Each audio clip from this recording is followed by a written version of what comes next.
for ONIC and 3 for Aurora Gaming. It will be like 4 or 5 matches. All right, and for me, it's going to be 3-1 for ONIC. So let's see. So I believe they might actually, we might be proven wrong. We'll see about that. Right now, we started the draft pick. Of course, the first ban phase, starting with TNZ from Aurora. Who is he going to ban? Gatukacha immediately banned from Aurora, and then we have a Fanny ban from ONIC, which is surprising since we have the Fanny King in ONIC, but they went for a Fanny ban. On the other hand, we still have Basha, we still have Grok available, we still have Lapu Lapu, and we have also the mages, the top banned mages in MLBB in this tournament, which is Zushin and Eve. Are they going to go for these bans, or are they going to keep them open? Are we going to see target bans, respect bans right now, or are we going to see meta bans? So yeah, we're waiting for that right now. Lancelot is makes sense, makes a lot of sense. I think in the first game there might be testing waters more than anything else. So we have seen as Zushin, Eve is still available, Basha is still available. Do you think they're going to ban any of these two, Soldier? For Aurora Gaming, maybe they will target mages also, because they will mirror. Maybe they will ban Farsa or Lunux or Eve for these 3, because we are seeing these mages during this tournament. But ONIC, it's hard to counter for them, because during matches for ONIC, each time the teams are trying to counter during the ban, they are come up with different plan for them. Like they are prepared for any ban targeting them. Like during the Esmeralda as a ban in the first phase. So for Aurora Gaming, they are targeting tankies, roamers, and they want to get comfortable more during team fights as a mages and marksmen. So for Aurora, they will go for a mage at the first pick. I might. And for ONIC, they want to go for, maybe we have Basha open, so maybe ONIC, they can also first pick Basha. Actually, it surprises me that actually went for an Esmeralda ban in the first ban phase, because usually Esmeralda is picked in the 4th or the 5th pick, mostly in all the matches. Lunox, as we see, okay, we have Eve, we have Farsa available, we have Valentina available as mages, Grok is available, Basha is available, so there are actually lots of meta choices available for both teams to go for.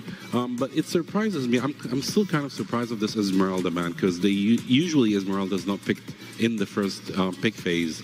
But yeah, they might have something about it. They might have a plan, or they sense that actually ONIC might go for an Esmeralda pick in the first pick phase. We're still waiting for Skylar and Kiboy to go for their first picks. I would say we might expect a Basha or YSS. Yeah, well, maybe. Frederick and Lapu Lapu. Okay. So actually we have a Lapu Lapu and a YSS pick in the first pick phase. Basha is still open, which is interesting actually that they left Basha and Frederick open for Aurora to pick them. Will they go for these picks? They might go for one of them. For Aurora Gaming, maybe they will counter YSS and Lapu Lapu for the first pick. I was going to say, like, still YSS and Lapu Lapu is open, and there is Ruby also as a crowd controller. And until now, the both teams, they are not going for any mages. Maybe they will make it late until maybe pick phase 2. Oh, Floyd and Eve. Interesting. Now for Sans, maybe he will pick for a mage. He will. Actually, since Aurora already picked Eve, so they will. I think Sans would go for a different pick than a mage. Although if he wants to lock in, of course, a mage pick that would be fine right now. But anyways, they're going to pick a mage anyways, even in the second pick phase, since they don't have to think twice about their mage pick. So yeah, maybe they are going to pick a mage because Eve it's lock in, and they need to have little mirror until they will not appear all their cards. Kalia, Lapu Lapu, and YSS in the first phase for ONIC, and for Aurora, Cloyd, Eve, and Grok for the first for them. Now, of course, we are entering, of course, the second ban phase right now. We might see some target bans in the second ban phase as we usually do. We already have, of course, we have a Basha ban. Since, of course, Aurora didn't pick any of Basha in the first pick phase, so they banned Basha, which is a very smart choice. On the other hand, we still have a mage and a gold laner for ONIC. So Aurora is going to focus on these two role bans. So we might see a Harith ban, we might see a different ban like Moscow or Kairi, because sometimes they might get banned. Or, yeah, we'll see about that actually. So I'm waiting for Arlo pick and Moscow pick. But Harith, he will go for a ban as a Harith. We are waiting. But for ONIC, there is a carry open, but I don't think so. Oh, Farsa ban. Oh, they are trying to eliminate as much mages for ONIC. Yeah, definitely. There is a lot of mages in the ban. Yeah, makes sense. Makes sense a lot. Lunox, there is Zushin, and there is Farsa, and they pick Eve. These picks in the meta. And we will expect one pick, it will... Oh, good of you. Actually, we still have Kimmy, we still have Valentina as two mid laner picks, so these ONIC still has options. They have a champion pool more. Yeah, exactly. So they still have options actually to go for when it comes to mid laner. Most probably they might go for Kimmy or Valentina. They might go for Kimmy actually. It seems like Kimmy is a better choice than Valentina in this case. But also Valentina is not a bad choice since she can benefit from Eve's ult, she can benefit from Grok's ult. So yeah, we'll see about that. Until now, as my point of view, they are focusing on the mages. They want to try to eliminate as much mages in the game. And Valentina's now the full picture is coming up for Kimmy to pick. And it's a forced pick for ONIC to pick a Kimmy. Actually, it would be very surprising if they went for Lu Yi, for example. Wow. That would be, or Zeishan. So Zeishan and Lu Yi are actually not meta picks, but they will be very interesting picks if they actually went for it. But if they want to go play it safe, they would go for Kimmy. Yuzong is still open for Aurora and Harith. Yeah, actually, Harith would not be a great choice for Aurora. Yuzong might be actually a good choice for Aurora in that case, but we're still waiting for... And Ruby, still open? Yeah. Oh, Kadita. Wow. I actually wanted to see a Kadita since day one, actually. So, yeah, they made my dream come true in the finals. So, Kadita is such a wonderful choice. I might see Uranus in this match. We might see Uranus, yes. We might see Yuzong. I'm expecting. And there is actually Yuzong as well. He's available also as a choice. Uranus will be perfect for Aurora as a Grok and Eve together. And for the last Frederick, we are married as a jungler. Still. Alice might be a good Let's choice, see. Uranus or Yuzong. Aurora game. Yeah. Their cards in the first game. Continue the puzzle. Uranus or... Oh, wow. Uranus and Brethren in the jungle. Now, Aurora Gaming, for me, better draft, but they need to avoid team fights a little bit until Eve get their build, get their damage together, and they can have focus. I've been waiting. Kairi is such a wonderful choice for this match. Actually, ONIC is focusing more in the first match in burst damage. A huge amount of damage. There is a huge amount of damage output coming from ONIC compared to the picks from Aurora. Aurora is more mid to late game. ONIC is their lineup is more early to mid game. So we're very excited to see how this is going to sum up in the end. Of course, in the match. Very excited to watch the match. All right, that's it from the desk. Ladies and gentlemen, the pieces are set. The draft is complete. This is no longer preparation. This is competition. Game 1 of the Grand Finals at Games of the Future Abu Dhabi 2025. Aurora Gaming versus ONIC Indonesia. History begins with this game. Let's send it over to the casters and let the Grand Finals unfold. Here we are. Game number 1. ONIC Esports just won a very interesting manner versus Aurora Gaming Philippines last night. Now they're going to be facing up against Aurora Gaming from Turkey. And it will be started with Kairi on the Yisenshin versus TNZ's Fredrin Naisu. We are looking forward to this battle between Kairi and TNZ. We're going to be starting off with a classic YSS versus Fredrin. How you doing, man? I'm doing good. We've been through the ringer here. It's just like the players, man, for days now. And we've finally gotten here to the end. And this is such a special match, I feel like, for both these teams. I don't know who all predicted. You know, some people have predictions out there. I don't know if they got their predictions correct or not, but I'll tell you what, Games of the Future 2025 in Abu Dhabi has been phenomenal to just kind of watch. And I feel like even a lot of players made names for themselves just in this tournament alone. And, you know, we have so much MLBB esports action going on year round, man. So it's always good to see, you know. Again, we had our 3rd and 4th place finishers just finish up the match before this. We had that break, and now we get to settle in at 2. Our one and only best of 5, by the way, right? Everything up to this point has been a best of 3. And so it's going to be a nice change of pace because the thing about best of 5s, and even, you know, when we go a little bit longer than that, like best of 7s, there's the strategy comes into play as well. You know, you're going to see that through the banning phase. You're going to see that through some specific respect bans, even to a sense. I mean, even if you look at ONIC Esports' lineup here, like there's signature picks here, right? I mean, yeah. Sans as well on this Kadita, one of the few players that still brings this hero to a match. And like this, I mean, they're already going to start early on. Quite a bit of pressure here on Lunar. He's 1 hit away, but he's still going to be going. Kairi will get the last shot off, but it is going to be a trade. The 1-for-1 for now. TNZ looking for more. Kairi trying to disengage. Kiboy might have to sacrifice himself, but Kairi rejoins the fight. And here comes Luffy as well. It's all this action under the 2-minute mark.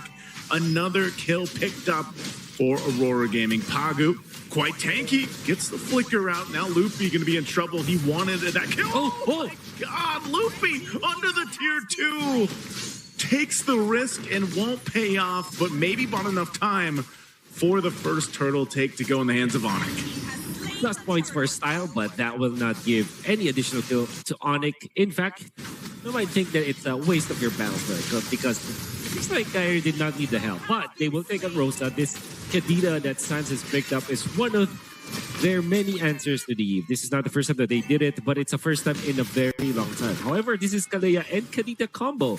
I mean, we have seen this work before when it comes to like bursting down multiple opponents. That's the thing with Kalea and Kadita. Although they can be used for pickoff, they can take out one squishy hero almost instantly and even a tank at certain points.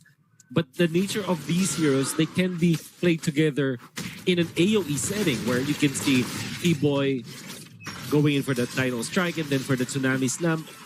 Of course, the strike is an AoE crowd control. And then you combo it up with the Ocean Oddity, the Petrify on top of it. It can be both. It can be played both as an AoE kind of team fight duo or a pick-up kind of. So I like this. For ONIC Indonesia, they have so much going in for them. You add in that extra info that you get coming out from Kairi's ultimate, the Mountain Shocker, and combine that all together. It's looking good for ONIC when it comes to like overall team fighting. But Aurora, right now, they have the advantage over ONIC when it comes to the kills. Gold, however, I think it's pretty much even. It's such a, I mean, this grand finals with these two teams is such a showcase on how they, especially in the last couple of days, you know, through our play-ins and then, of course, the quarterfinals, semifinals, and then here now. Same thing with the Aurora Gaming from Turkey. Again, you know, the way that they've played has been so good. Pagu, especially, man. I don't, for me, it's like roams. Maybe that's because I also just, I always keep an eye on the roams because I play roam so much, but Pagu has been a standout roam. Kiboy is Kiboy, man. Like, Kiboy he's known for making these amazing plays on any of the roams he plays, but look at Pagu, just as I mentioned him, and that's exactly what I'm talking about with the tech charge, knocking 2 up. ONIC Esports still going to go for the fight. They want to counter it out. TNZ's going to be the one to fall now. Pagu quite low. ONIC looking for more. Luffy won't get the land shaker down, and Kiboy now on the disengage with Lunar just dancing around him on this Uranus. He's going to push him out. And the Sands also quite low. Siggy boom Boom goes in between the two turrets to clean up a kill. And this is what I'm talking about, man. Great team fighting on both fronts. Oh, great team fighting for sure for Aurora. He wants to get something out of this, but actually misses it. There are 5 members of Aurora ganging up onto this Lapu-Lapu. Has the flicker out. He's taking the time. Will he actually survive against 5? It seems like that's the answer. He's a brave fighter, Wolf. He's a brave fighter. Yeah. He just went like 1v4 to buy enough time. I think it was 1v5, right? But, 1v5. Don't try this at home, guys. Only pro players can do it. Only professionals can do it. ONIC Esports may have lost that fight. I think you would even say that Aurora dominated them in that fight. Had it not been for the death on TNZ, the fight would have not prolonged. And there was a split push coming out from Skylar up top. That's why they cleared out that turret up top. Sneaky Boom had the best experience during the entire exchange because he got a kill and a double A. So it's going to be good for Aurora. Well, they're going to force this Tsunami Slam not over the wall that they were looking for, but the setup anyway with the rough waves. TNZ falls all around the purple of ONIC Esports. Pago on the run. Lunar trying to get away. He pops the Consecrate, gets the speed to move, and Lunar will survive. But Aurora Gaming set up for that fight around ONIC's purple buff. And they end up losing their jungler. So ONIC making a statement, hey, get out of our jungle. Nice defense coming out from ONIC, especially in how they connected with Lupi eventually. Good disengage though for Aurora Gaming. They cut their losses. They know that the idea was there. They could have invaded against ONIC. And if they were successful, it would be a great play for them. However, because of that, they have lost their jungler and they also lost their bottom lane turret. Skylar's just super active when it comes to these objectives. Was able to get the push up top after helping in this purple take or anti-purple take. He immediately went to the bottom lane unscathed by Aurora Gaming. I think that Skylar's movements in a macro sense has been smooth, and ONIC are very happy because of that. They are up by almost 2,000 gold. And now it's the 3rd turtle of the game. A little energy eruption there on Kiboy. Go ahead and jump on out. Turtle's coming up, last one of the game. We'll see who is able to claim it. It's been really close turtle fights now. Back-to-back or just fights breaking out around this. This time around, though, the difference is Skylar is going to be a part of this fight. There's the initiation, Tsunami Slam, but on the backside, too, they're going to put pressure on Kairi. But Skylar is unleashing on the carry, shredding through the tankier members of Aurora Gaming. And they might lose their jungler, too, as TNZ falls. Now the turtle goes over to ONIC Esports. They got 3 kills and a turtle. Man, what this game is teaching us is Kiboy on the Calais is just too good. I think the mastery is way off the charts. I tried to make a play onto Lunar, but that's a Uranus. Probably not worth the effort here for ONIC. But what I really saw coming up from Kiboy, the way that he managed that flicker, finding the right target, was Rosa that was able to lift up. Main DPS of Aurora Gaming in this stage of the game. And then afterwards, he went in front of TNZ with a sliver of HP, knowing that he can heal up because of the abilities that Skalea has. He knows the limits, man. Ooh, they might do this. They're Pagu once again charging in with the tech charge. They have the response on rough waves too. Sneaky Boom out of the picture, split up from the team, and now they're running away to disengage. TNZ does get his purple buff, but man, ONIC just showing that it doesn't matter if you tech charge, throw us in the air, we'll still fight. And that's a part of the lead that they have here. Again, a Divine Glaive picked up by Sans. So if they even set up the tech charge, it's almost a risk in itself, Wolf, because Sans can just kind of burst them down. If he decides to go right there, he's got enough damage on this Kadita. That's proven a point that is making Aurora Gaming probably start to decide, do we really want to all clump up around a potential tech charge into a rough waves from Sans? Right. It's one thing to combo your tech charge into the Eve Ultimate, which looked to be really good for Aurora Gaming, and I'm sure that they know how to utilize that properly, but just the presence of Sans is already making that difficult. And you think about it, even the Lapu-Lapu is a threat to this Eve. So 0, 2, and 4 onto Rosa doesn't mean that he is playing bad. He's actually just under a lot of pressure from both the Lapu-Lapu as well as Sans. You can see that even after the tech charge with just the glowing wand, it's not enough burst damage to take advantage of that tech charge before he is thrown up into the air by Sans or gone upon by Lutpi with the bravest fighter. It's such a difficult dilemma now for Aurora Gaming to face. See what they do here with this Lord coming up. Again, most of these objective fights have not gone the way Aurora's wanted them to. Kiboy also up at the front. He's going to deal with a little bit of this crowd control, bringing him to half. He's actually got to defensively flicker out. So Aurora Gaming gets that out of the picture. That's something that Kiboy can't use now, which is a minor advantage for Aurora Gaming not to get set up in that way. Meanwhile, Pagu still holds on to his flicker. Again, with this being broken walls, a little bit of a change here around the Lord pit, but still, there's the Tsunami Slam. They're going to go for it anyway. Lutpi jumping in with the bravest fighter just to zone out some of the rest of the members as Pagu falls. TNZ next. Where is the damage coming up from ONIC? They just make it happen so fast. And now down 2 members, and one of those being the jungler. ONIC Esports can just take this Lord. Immense amount of crowd control from ONIC. Just between the Kalea, the Kadida, and then the Lapu-Lapu. Factor in the mountain charge coming out from Kairi, which they layered so perfectly.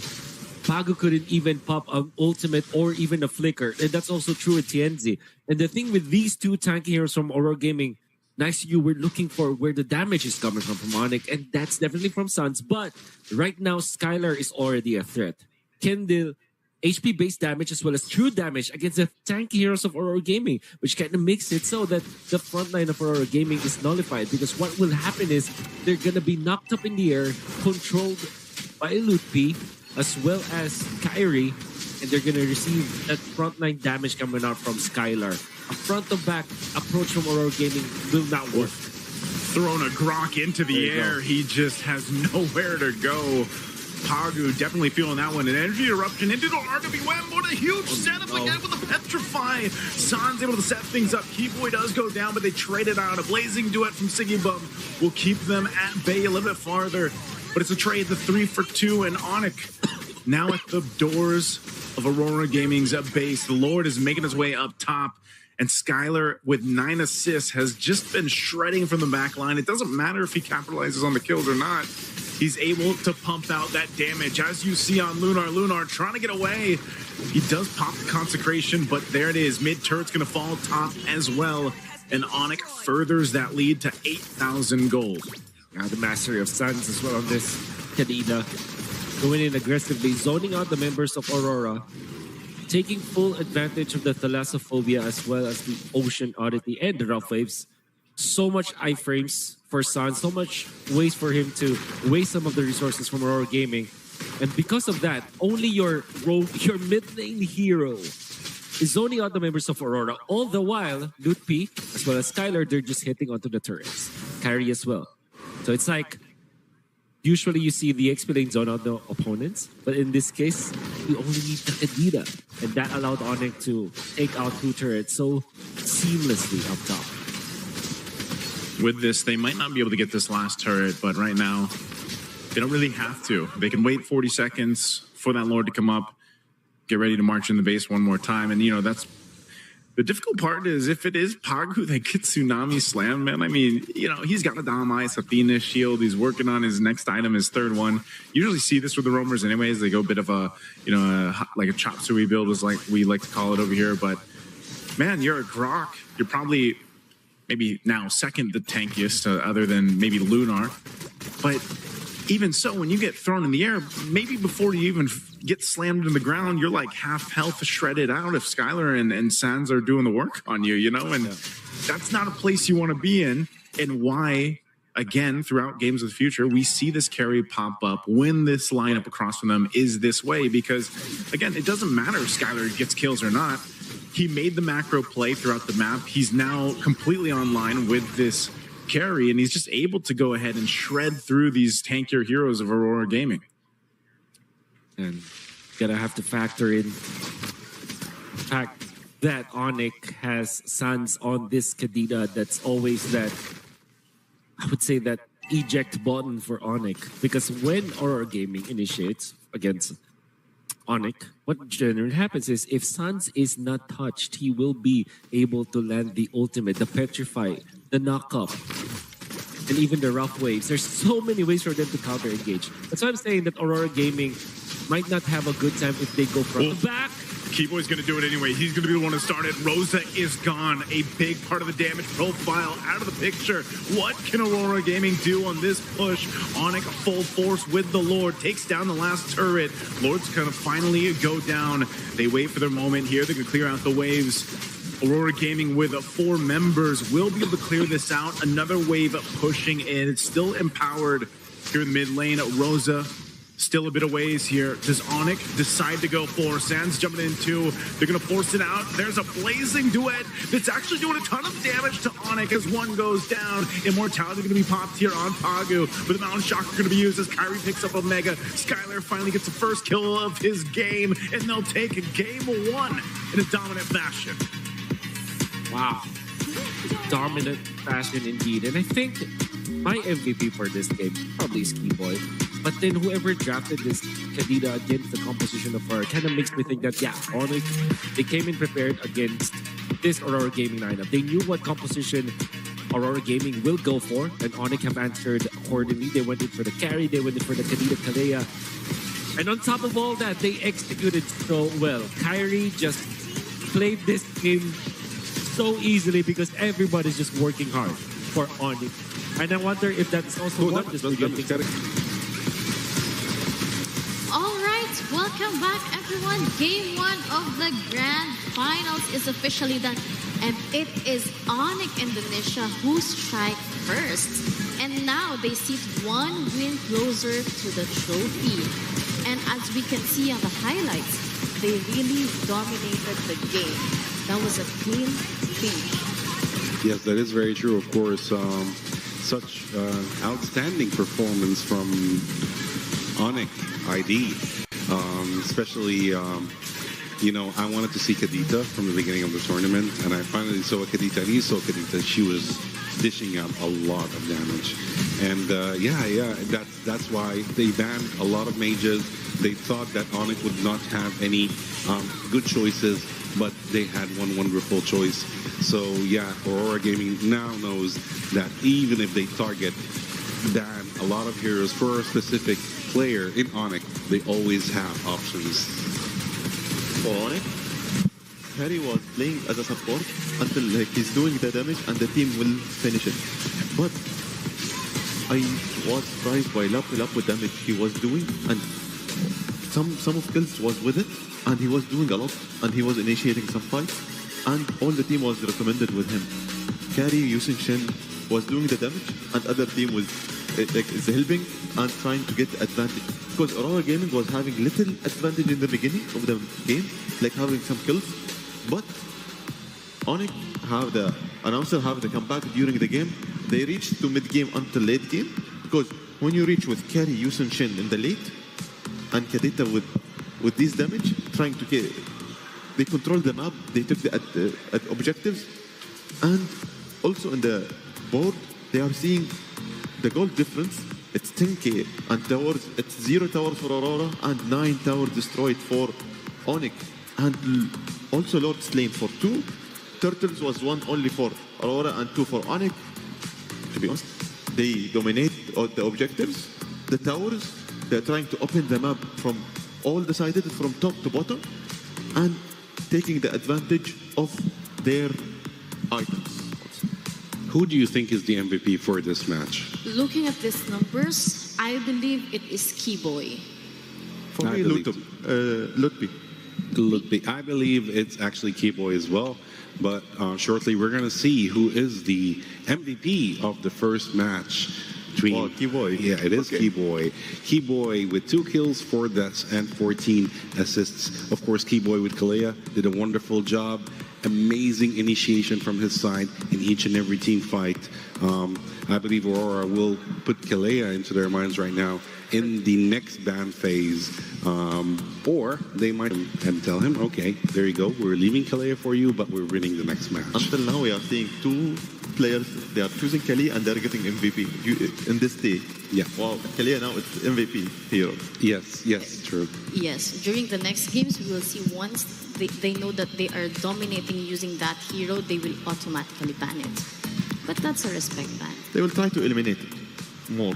Because Kalea impact and during the game, it's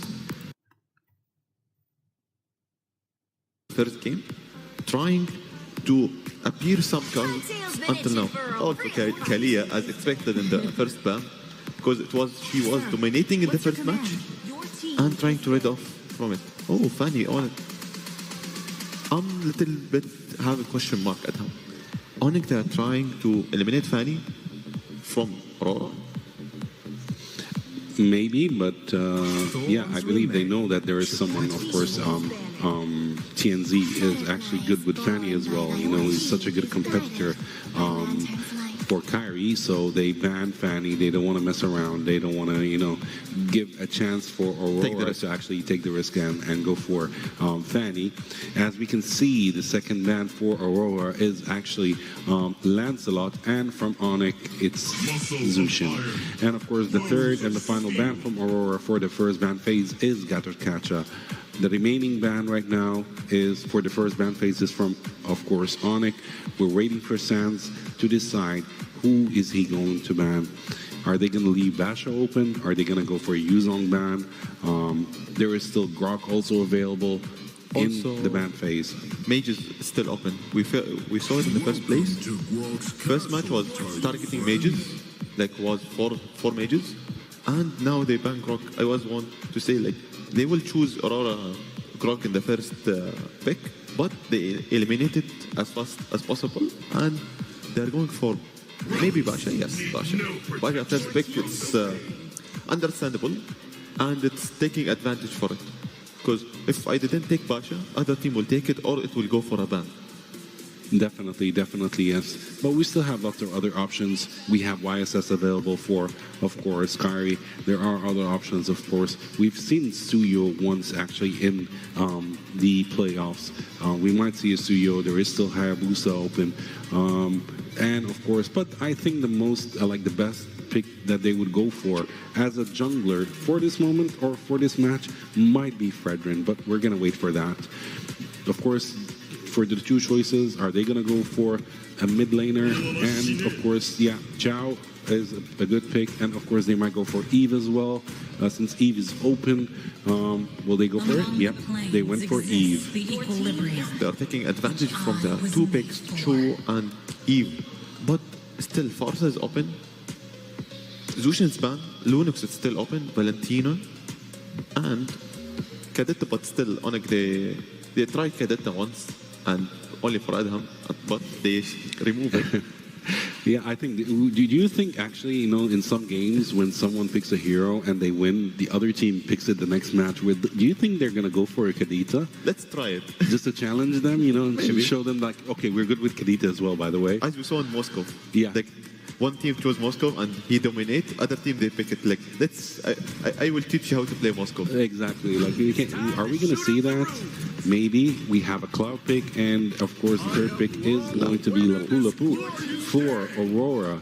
And right now we are waiting for Sans to go for his last pick in the first pick phase. As we can see, we have a Roma right now. We have a mid laner. Will they go for a jungler pick right now, or will they leave him for later? YSS for the third pick. YSS is understandable. Yeah. And it's very powerful pick as a jungler. For a marksman jungler, YSS, it's very good. Can be in the meta also. And they can take advantage for it. In the first game, he's taking advantage, he's making damage with Lapu Lapu and Kairi. And they are like the damage dealer. And YSS with Eve and Chu, it's gonna be fun. Definitely, yes. Right now we're in the second ban phase. We are waiting for Kairi to go for the first ban in the second ban phase. They're going for a Hilda ban, which is basically a good ban. Hilda is a little bit overpowered in this meta. Such a great roamer, and such an annoying roamer as well, mostly because she might focus on Yusun Shin, so they banned her immediately. Right now, we can see from ONIC that we have 2 single target heroes and 1 crouch controller. On the other hand, we have 2 crouch control heroes and 1 single target hero in Aurora. Of course, Teresa is such a wonderful ban as well, but there are lots of options. Like right now, we're seeing actually mostly an XP laner and roamer bans in this game. Who do we you have think they're going to ban? Esmeralda is open. Heart is open. So Uranus. Uranus, we saw it in the first game. But we saw Esmeralda getting banned the first ban in the first game. And now they are not focusing on it. They're focusing on other things. Because in the game 1, they have another plan ONIC. They're trying to eliminate as much as mages, and they pick Kadita. I'm born And with they talent. ban Guinevere in the last one.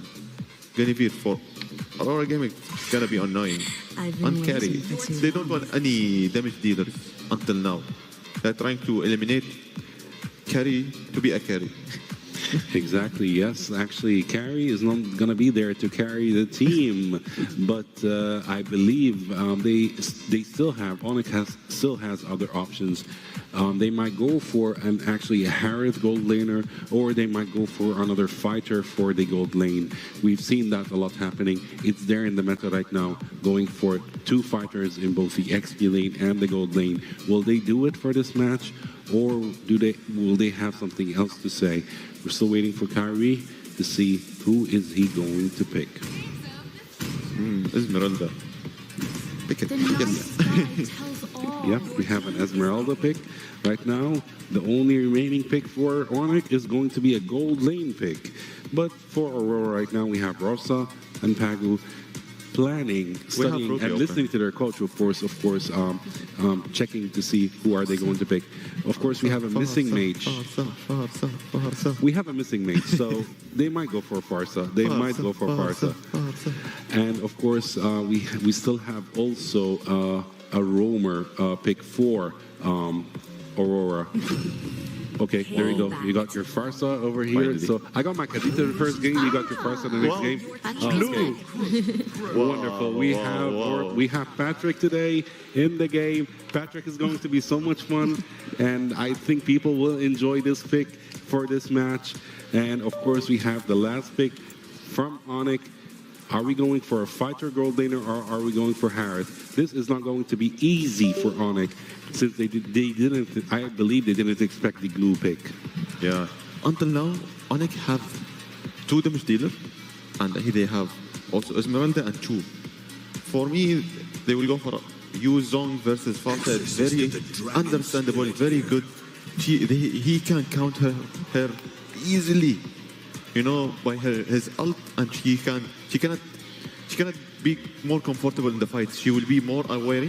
She will focus on how I need to be directed and how to be positioned more. Definitely. Yes, we're excited to see the next match and the second match between Aurora and ONIC ID. Yes, Game 2 of the Grand Finals is ready to begin.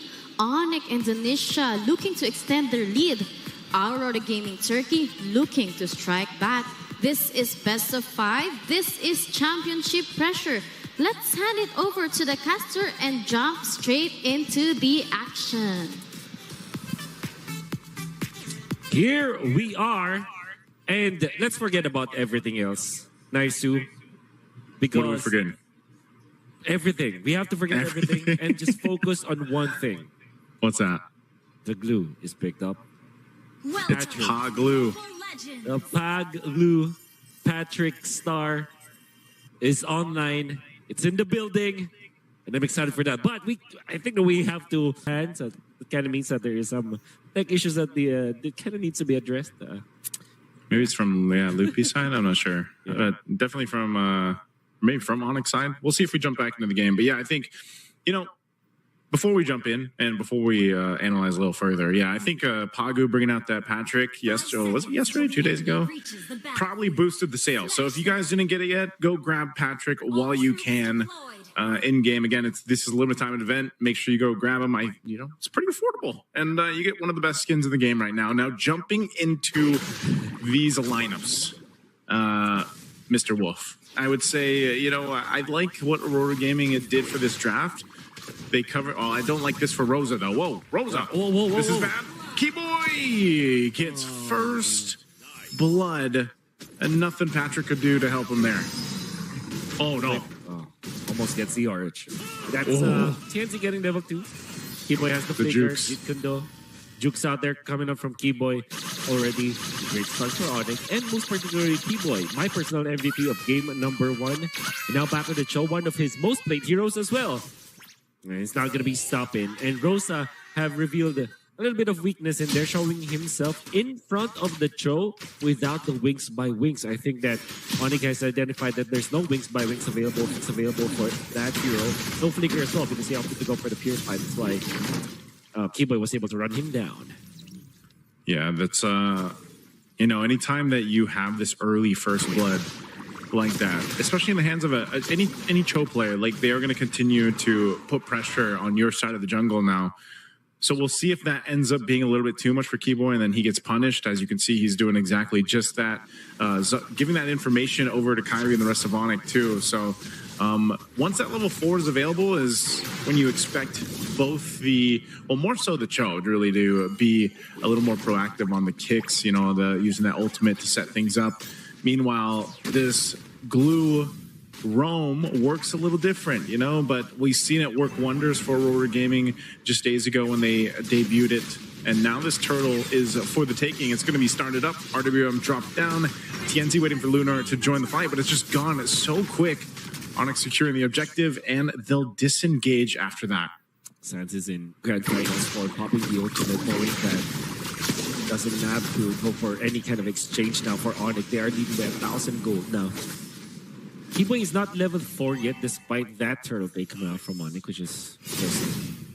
But Pagu is also well away from his own ultimate, so we're not going to see angry Patrick, angry muscle-laden Patrick. Oh, the kick though, Pagu is dead. Oh man, you don't want to see that on the glue. As soon as that kick's available, and like I said, keep getting back and make it work. It's actually getting punched here. Greg, tell me he survives again. Kiboy makes it happen. And this is why you were saying, you know, this is one of his best, one of his most played, one of his signature picks. The Cho is just a menace for the opposing team dealing with it. And you have to think that all those little moves that Kiboy is doing, that, you know, all those minor delays around this side of the map of Aurora Gaming, that all compounds. It all adds up, eventually leading into, you know, these skirmishes, these first objective takes. And it's something that can really affect the course of the game, especially in the early game, as it already has. So as that Way of the Dragon is available, he could always go for a kick, even if it's just to essentially get a Purify out, especially from Rosa. That makes things easier for ONIC to set up later.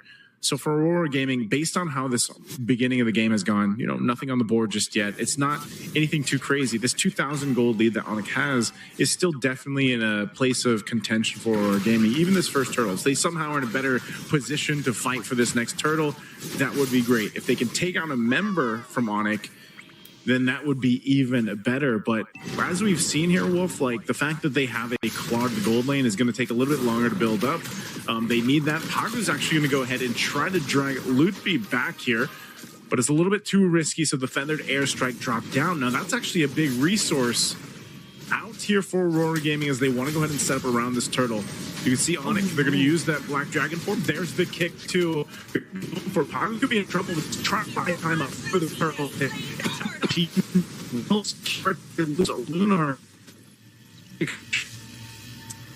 Aurora Gaming, I have just missed some of their shots, but if they connected with those, things will be totally different. They could have taken out some members of ONIC. They could have taken Turtle easily.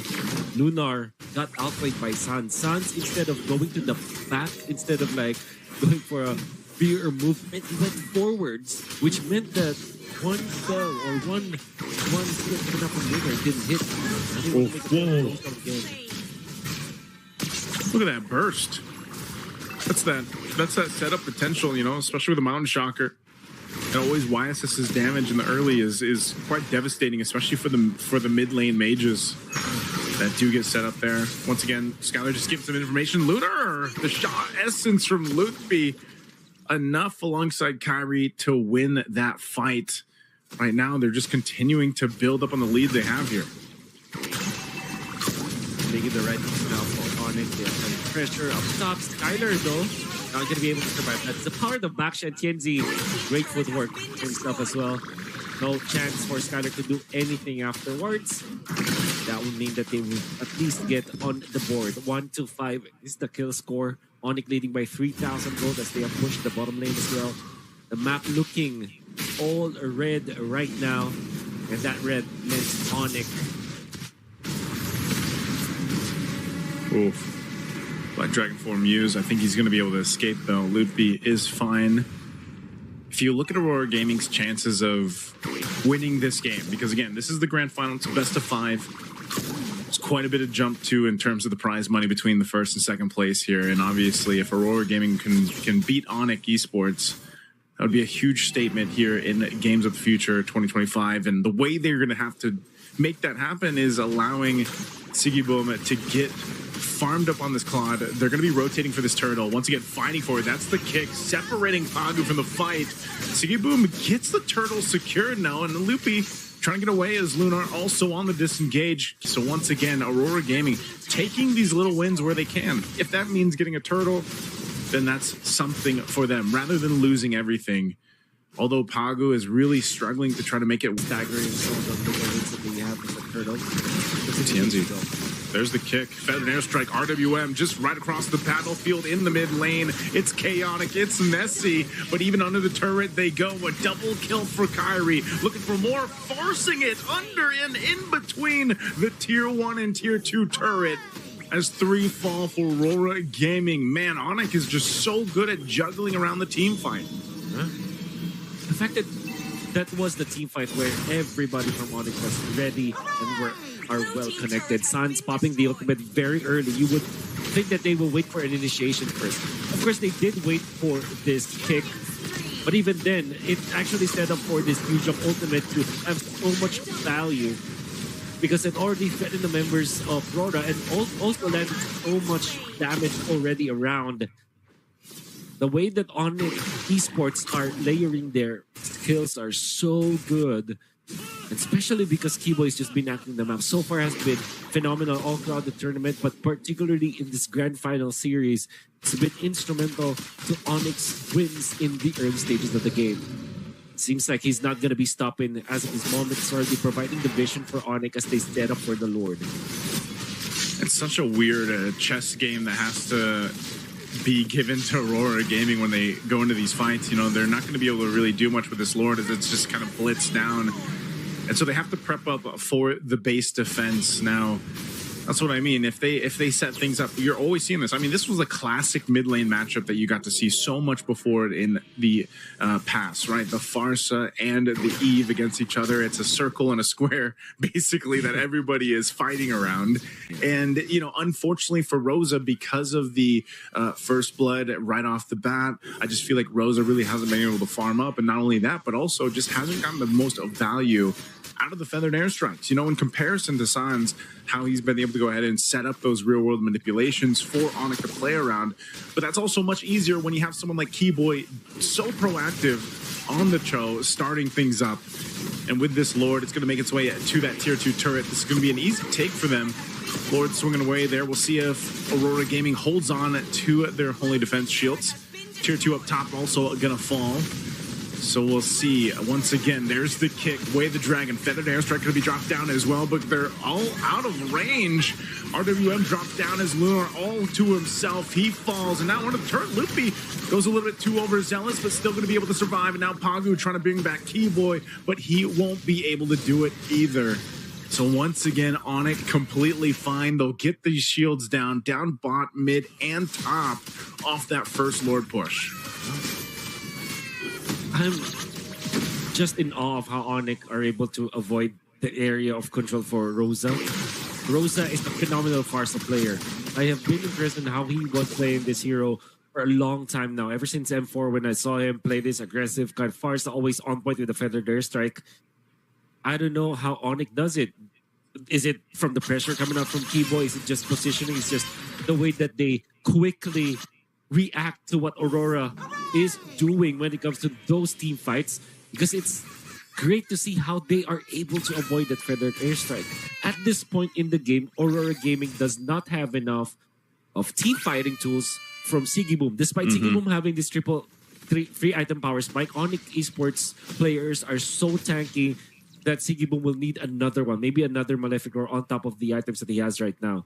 That means that somebody has to cut up the slack. Rosa has to deal the damage because TNZ, this guy is not playing an assassin. He's playing a utility jungler, more of a tanky role, more of a supplementing kind of role. I'm saying this, ONIC are avoiding the main DPS of Aurora Gaming in a masterful way, and Aurora Gaming has to solve this. It's very, again, it seems easier than it actually is with the way that ONIC is playing these team fights. You know, being able to actually split up or disengage or even just keep a distance from the main majority of the damage that Aurora Gaming has. Because again, it's not the Feathered Airstrike, it's the Blazing Duet, right? And it's been that target acquisition too that you see Kiboy not actually getting Lunar, kicking Lunar or Pagu away from the team, and then they isolate them, and you know they get the automatic kill. Plus, they stay away from the main source of damage. So once that's expended, once the Blazing Duet and the Feathered Airstrike are gone, what left do you have other than the auto attacks, mainly from Sigiboom, right? And like you mentioned, in terms of itemization, ONIC, because of the massive lead that they have, the 10,000, they already have it. You see there too. Kiboy alone, man, he's got the Chastised Pauldron plus the Antique Cuirass now. So even if Kiboy jumps in, he's not too worried about Sigiboom, right? And he's also got the Athena Shield just to go ahead and help with that damage if he does get hit by Rosa. But so far, that really hasn't been the case. He's been able to go in and just get the kickoff, and then the team follows suit from there. So now with the Lord making its way down the mid, with this kind of advantage in terms of itemization, they're in a really good position to knock down these base turrets. But I think Gun picked up by Sigiboom going in for utility instead of raw damage. Not sure if this will be enough against ONIC as of this moment, especially the presence of the Chastised Pauldron push already coming out from ONIC. Top turret going to be worked on here. This Lord should be made quick work of. The Black Dragon form dropped down. There's the Feathered Airstrike. A couple shots on the minion waves, trying to keep them at bay. The turret's still going to stand because it was cleared out by Rosa. It's only the mid turret down for now. ONIC should be able to get this top turret at least with this next wave pushing in. Are they going to go for the cutoff here? They'll get the turret, and it looks like they might back off. That bottom wave not pushed in quite just yet, so ONIC playing it safe, disciplined, even with a almost 12,000 gold lead against Aurora Gaming in game 2. They will take their time. A bottom wave nearly pushing in. They might force this once again. Lootby doesn't have the Black Dragon form just yet. There's the Feathered Airstrike. Clearing out the minion wave, and Aurora Gaming will hold on to it, but oh, Pagu might be in trouble. TNZ as well. TNZ going to be in trouble. Top of the Poissons under the turret. Still going to be able to live with 1 HP. And ONIC still pressing the situation. Skylar jumps in. He's going to take the brunt of the damage. Pops the Winter Crown. He could be in trouble here. ONIC trying to help him out, but finally a kill converted for Aurora Gaming. Been a long time since they've gotten a kill. They moved on to Skylar up top. That was the first kill that they've had. The second and only to death on the side of ONIC is onto Skylar once again. But that was more of an aggressive play coming out from ONIC that was punished by Aurora. They used Winter Crown, but they didn't have any minion wave to capitalize with that. ONIC, the way that I'm looking at the way they push is that they're protecting the minion waves. I think that's really commendable on how ONIC is handling this. However, Aurora have found a way for them to deal with ONIC's push. Farsa ultimate from Rosa just to clear out the minion waves instead of reserving it for the heroes. The innate effect of it is that they are able to defend their turret, and if ONIC eventually goes for the dive, you can see that there could be that punish. Now, 15 minutes in, Aurora Gaming has a little bit of fight in them compared to ONIC. They still have 10,000, about 10,000 gold as an advantage for ONIC, which kind of translates to them being tanky enough to frontline against Aurora Gaming. So this Lord is going to be tricky for Aurora Gaming. Go ahead and help with that damage going out from Sigiboom and that attack speed. So it looks like Aurora Gaming wants to fight for this one. Lord's going to be at half health. ONIC, knowing that they have the advantage, they can let them go ahead and take most of that damage. So they force Aurora Gaming off the Lord, and they'll go in to clean it up to secure the Lord. And now Aurora Gaming, after needing to defend the base, they're going to have to defend it once again. Kiboy with the Winter Crown as the last pickup here for ONIC. They're really feeling that this is their shot against Aurora Gaming to reach match point. They are going in for the jugular. What this gives Kiboy is that freedom to go in even under the turret. Ooh, they get a flicker out from Skylar. Good usage of the dangerous grass there on the under near that base turret, but still they've got to deal with this Lord. It's only a small resource expended as well for Skylar using that flicker. He could just following Star Moon and following Kiboy here. So let's see how they juggle this around. That feathered airstrike nearly backed up for Rosa. They're going to need it here. They're going to hold up that Lord right in the mid lane. It's still going to be used to push them off. Pagu might be risking his own life just to buy time. Immortality bot as well. He's going to go down here. ONIC picks up a kill, but the Lord has been done well. Now the feathered airstrike dropped down, followed by the dragon of form. They're going to force the fight anyway. And RWM, a double for Sans. Lutfi could be in trouble here.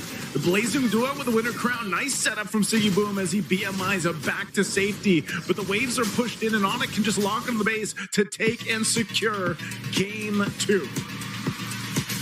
Game number 2, that's match point for ONIC Esports from Indonesia. Right mixture of aggression coming out from ONIC, right mixture of this being systematic as well. I believe that the way that they are sieging against Aurora is just beautiful. There's not much waste coming out from ONIC. There's no wasted movements. There's no over-aggression. Aurora Gaming were just so behind in this game all throughout, and it's mainly because of the execution coming out from ONIC Esports. Kind of felt like ONIC Esports, they have got Aurora Gaming snubs to think about this differently and approach it differently.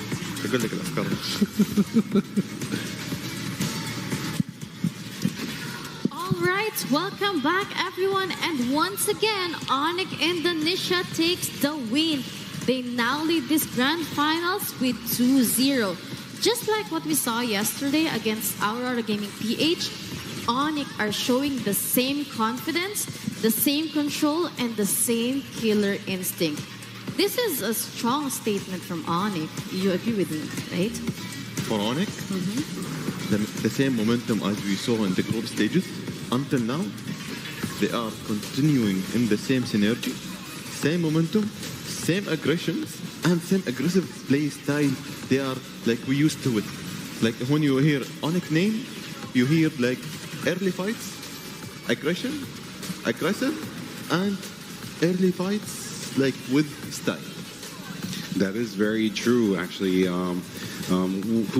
Who impressed me the most is actually Kiboy. Kiboy was extremely confident in this match with his chow play. Of course, the entire team played amazingly, and of course, Yuzong was quite the initiator, I would say, in this match. Everyone else, actually, the Yuzong Esmeralda mix in the team is beautiful. And as you said, Soldier, the fights and the gameplay from the beginning until the end, it was very aggressive from ONIC. And this is what ONIC does. Because for the second time, I would say that if this game reached the late game, it would be a different story. But they did not give a chance for Aurora Gaming to actually go to the late game.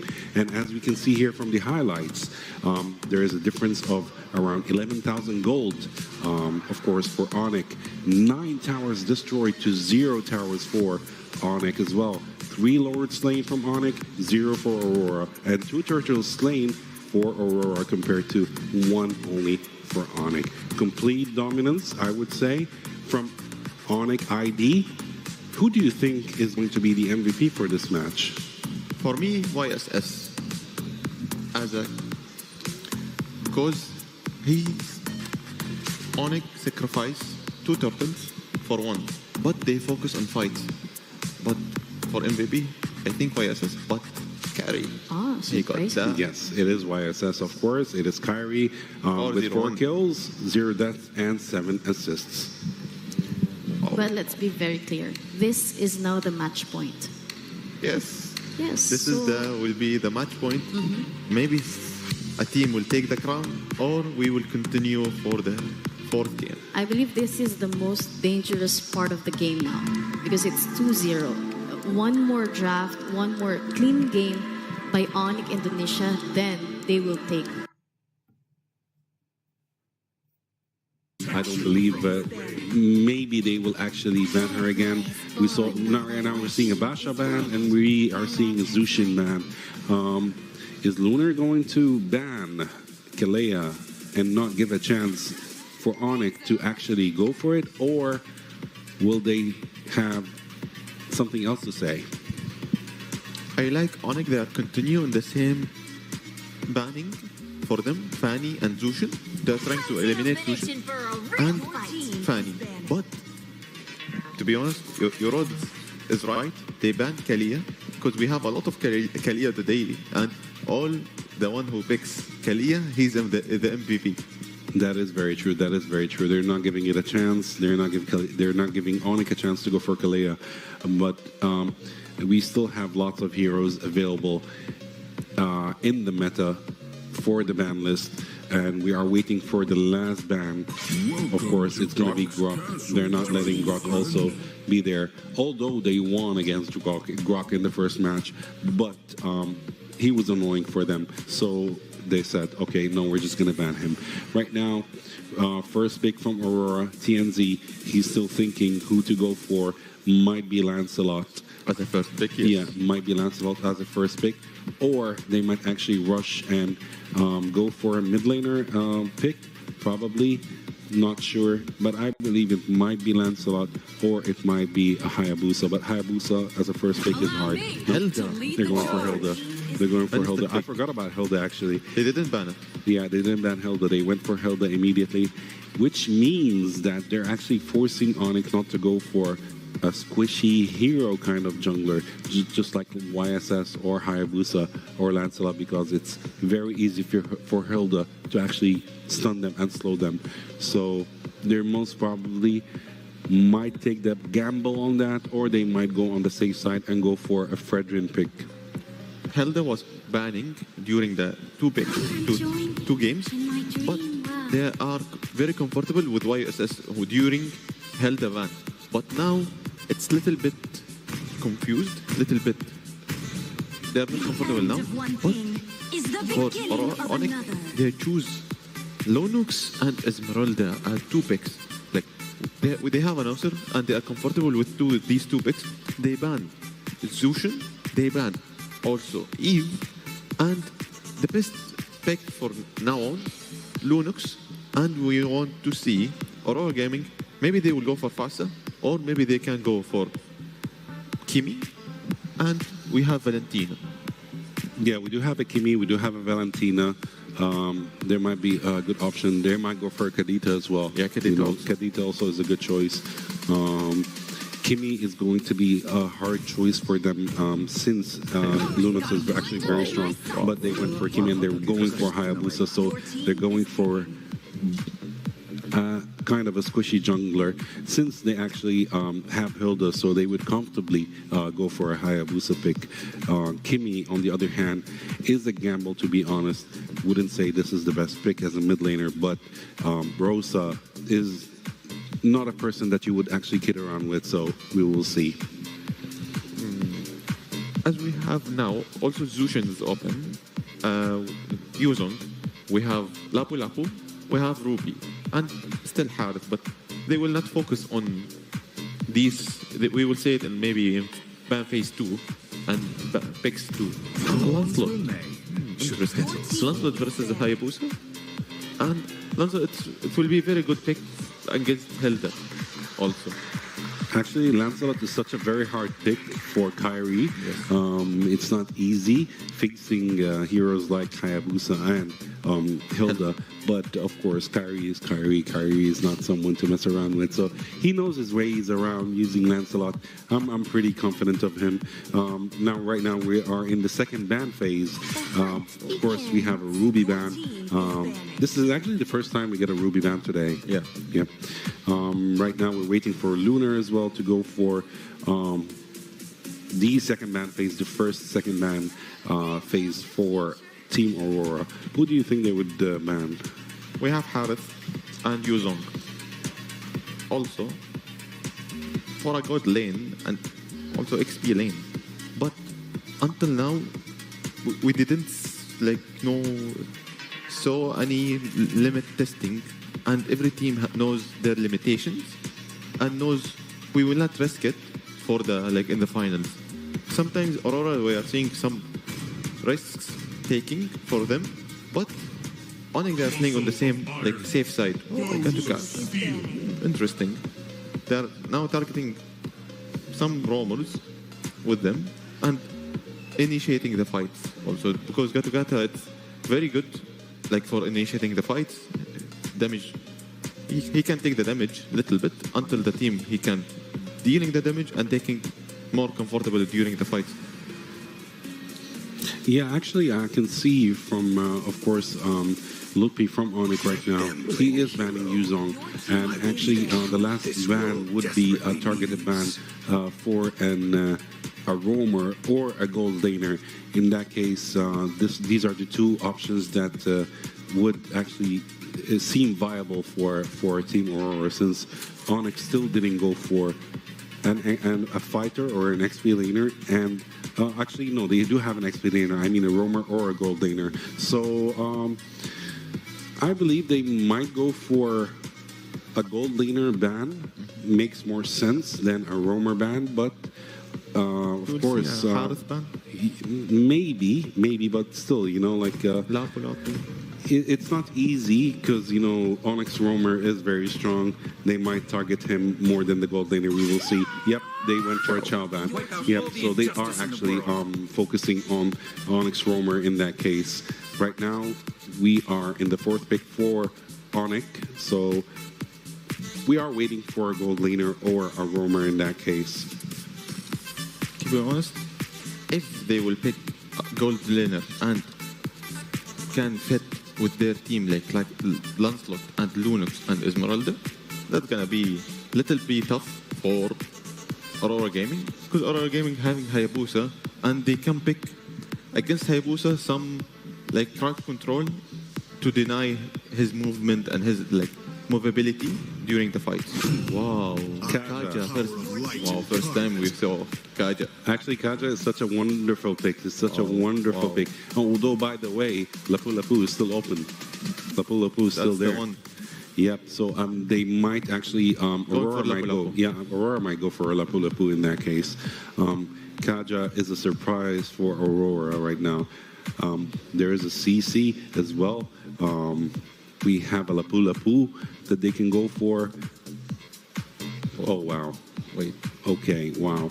This might be interesting for Aurora, actually. He's hovering on it and he can fix it. Probably. It's predictable, but for the second pick, 4th pick. They're going all in. I believe they're going all in. The one and only Thamus. Actually, okay, this is very interesting. We're seeing Thamus and Kaja for the first time in the playoffs today. We've seen CC before. We know what CC can do, but yeah, this is going to be very interesting. When we are talking about the damage output of Team Aurora, the damage output is crazy in this game, and lots of lifesteal. Since Thamus and CC, they have very high lifesteal, so this is going to be a problem for ONIC. Yeah, they have lots of damage. On the other hand, the sustainability from ONIC's side and survivability is slightly higher than Aurora, but still they do have very high damage output. We are seeing Kairi. This is going to be interesting. This is going to be very interesting for this match. For both teams, it's little bit gonna be for ONIC little bit tough. As a Aurora, for me, for now on, drafting going for Aurora Gaming side for drafting on the paper. Mostly on paper, yeah, yes, it is Aurora on paper, but ONIC has a saying definitely. During the game, you don't know what will happen. Mid to late game is for ONIC. Early might go for Aurora this time. They need to avoid ONIC. They need to avoid early fights, and they are good to go. Okay, ladies and gentlemen, the tension is real. This is match point in the grand finals. ONIC Indonesia, one win away from lifting the trophy. Aurora Gaming Turkey fighting to keep their dreams alive. This could be the final game of Games of the Future Abu Dhabi 2025. Casters, take it away and let history be written. Welcome. Let's see if indeed it will be written in the favor of ONIC as a 3-0, or will it be extended for now by Aurora Gaming? To be honest, I am excited about this Thames pick. I have been asking for this hero for quite a long time now. It has been quite a while as well when we've seen it being buffed but then underused. So I wonder if this is a hero that can actually extend the series. I feel like there is a chance, but we'll see. We are joined today by Naisu again. Game number 3. Do you think this will go to a game number 4, my man? I don't know, man. This is kind of I don't know how to feel about the Thames. Like it's something we don't see often at all, right? I mean, when was the last time we actually saw the Thames like regularly in the meta? I mean, he might pop up once in a while here and there. There are quite a few heroes that do that, and so I'm wondering. I wish sometimes we had like the, like this inner. On the comms, Wolf, where we get to go ahead and hear some of the thought process because we always have to ask later. Like we always have to wait for the interviews, with some of the interesting picks that come through. And I think Thams is one of them. Obviously, still a quality pick. I feel like just certain teams or certain compositions work better with him. And maybe this is one of those ones, but I think even over on the other side, like this is essentially a very still Kiboy game. If I remember right, is the Kaja, right? It's still going to be the Kaja that goes through. It's still a pick-off centric lineup that they can go ahead and utilize. And I would say this, I think it's got to happen for Aurora Gaming, man. They need to be able to go ahead and make this composition work to extend this series. I would hate to see it be a sweep. I hope we do get to a game 4. Yeah. I want to see more for Aurora Gaming. I genuinely feel that this team has a lot of potential. I have been saying this since M4, and I always love seeing them international tournaments. There have been so many iterations of this squad, and I think now with Pagu, there's more aggression that we are seeing coming up from Aurora Gaming. Because when they were still playing like Apex 47, Apex is great, by the way, when it comes to like initiations, but they kind of feel a little bit slow. And then they have changed their junglers as well. But you kept Rosa as the key component in this lineup, in this team. Rosa has been improving from year after year, month after month. And I like seeing him play aggressively. Right now, I think that he's playing the Kimi again, right? So that might be in combination again with this Tams that can be played in an aggressive manner with the Hayabusa as their jungler, their core hero. I think that they went for the double fighter setup in this scenario as well. I would love to see them utilize that double fighter setup in an aggressive manner, which also favors the playstyle of Rosa that we all got to love from M4. So hopefully that will be the case here, because I mean, if we just compare that to how ONIC Esports are operating, my goodness, they are hella aggressive. Really liking how Kiboy plays it. He said that this could be another Kiboy game because of the Kaja. Yep. And if you combine that with the Lunox, man, that's a scary combo. One of the oldest combos in the book. And then you also have that Kairi with the Kaja, which is also a great combo. So there are so many ways for Kiboy to alley-oop this Kaja into getting more kills for the team. So if they do play aggressive, it's gonna be great. I think part of this, though, too, is whether they're aggressive or not, they kind of have to control this Skylar, too, man. I think for a majority of the games that we've seen from ONIC anyway here, most of the teams have kind of struggled in dealing with getting through Kiboy's like aggression in the early game, but then Skylar like pops off later on, right? And that's usually the best case scenario for a lot of gold laners on how they want to go ahead and scale up throughout a game. And I believe he's on the carry again, and so that's one of the things you got to watch out for. Like, even if you are bringing the Thamus to the forefront, or any of these tankier heroes, you're going to be shredded through eventually. If it gets to that mid to late game, that's something that they definitely want to watch out for. So Aurora Gaming has to do quite a bit to make this lineup, I feel like, work. We haven't seen them start like off on the right foot yet throughout the series. You know what I mean? Like they haven't been able to go ahead and get that advantage built up immediately. And even last game, it was essentially because again, it was such an early kill from Kiboy. They were able to get the first blood like right away and then build up off of that. So for Aurora in this case, I feel like they just need to get the ball rolling early on. They need to be the ones, hopefully, to get that first blood, hopefully get the momentum going right off the bat against ONIC, a team that, when it's like series-wise, if they have a momentum already within the series, it's pretty difficult to stop that momentum from ONIC Esports. And I think that you can see that in game number 1 and game number 2, how difficult it is to stop ONIC from getting that momentum, and then when they do get that momentum, it's even more difficult, right? So yeah, I understand what you're saying here, especially for ONIC Esports. I'm gonna sound like a bro record, and this has been a trope already. The teams are feeding off of momentum, and ONIC Esports definitely are a momentum-based team. And I think it might have started from last night, from when they won against Aurora, because I've seen that game, and it started as a game that Aurora Gaming from Philippines, by the way, is already winning, and they took it back because of some great plays coming out from Kiboy. And then, game number 2, it starts for Aurora Gaming PH versus ONIC Esports. Then Kiboy is again playing like an MVP. Now, what do we see from Kiboy from all throughout this series, right? It's always been Kiboy. I think that Kiboy has found so much momentum all throughout these games of the future. And it's scary to face a guy like that who's just on fire when it comes to his execution. Who'd you, I feel like if it is ONIC that wins this series here, wins the championship, man, I'm going to have to say, like, Kiboy is probably I don't know if it's too early to say, but I think Kiboy would definitely be my runner for like the MVP for this series, the series MVP. Like it's always started by him, it's always been him setting that pace. It's been him like getting those first bloods or putting them in position for ONIC to go ahead and get the early kills and get the momentum going.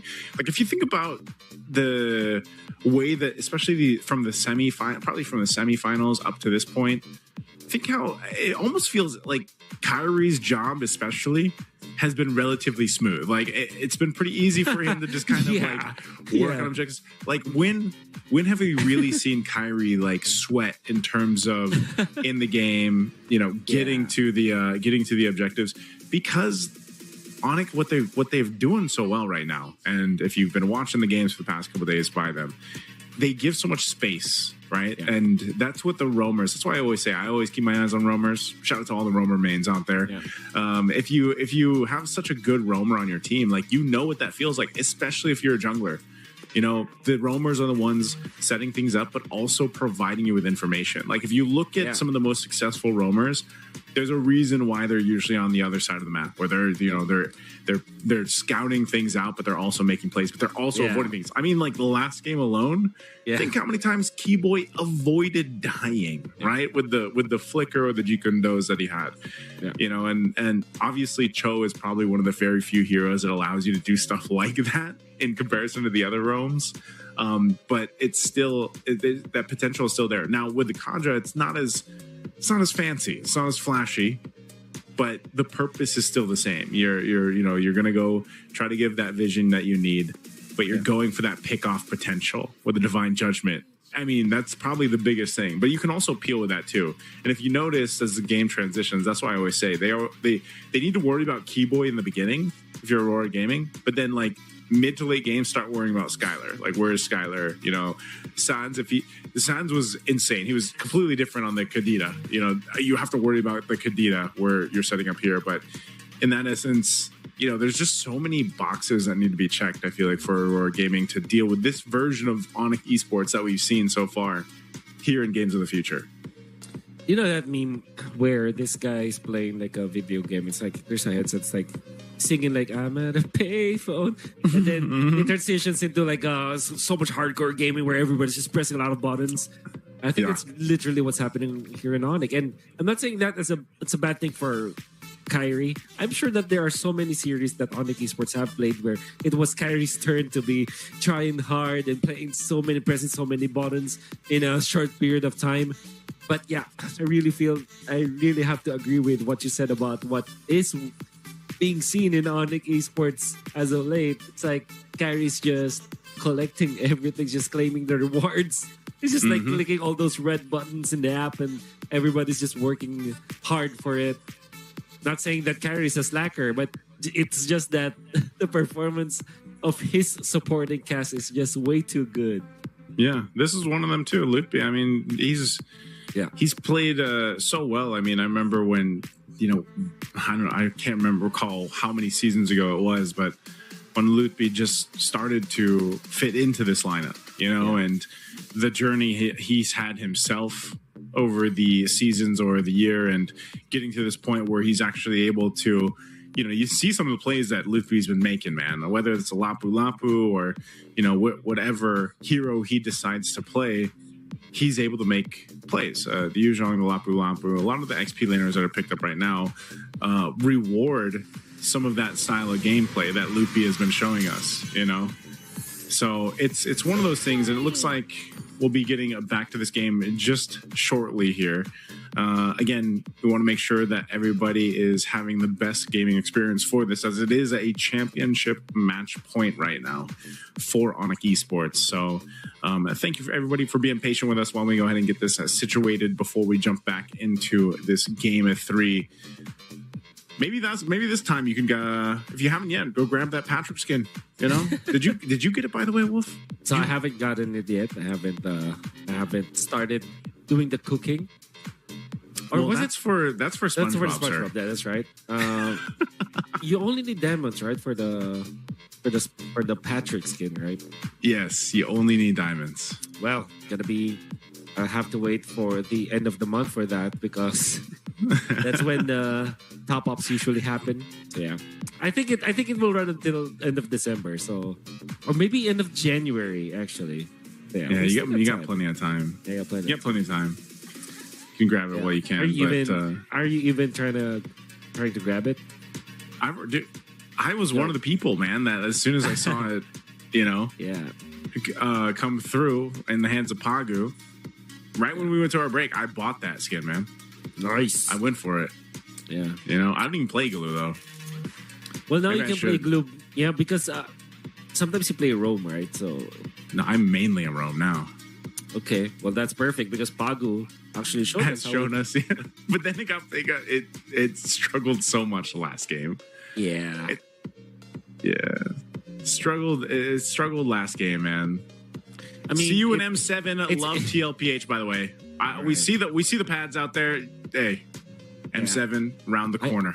I do hope that they fly from Abu Dhabi to Jakarta for that one. Good luck. How far is that travel? Do you think is that a pretty good travel? Yeah.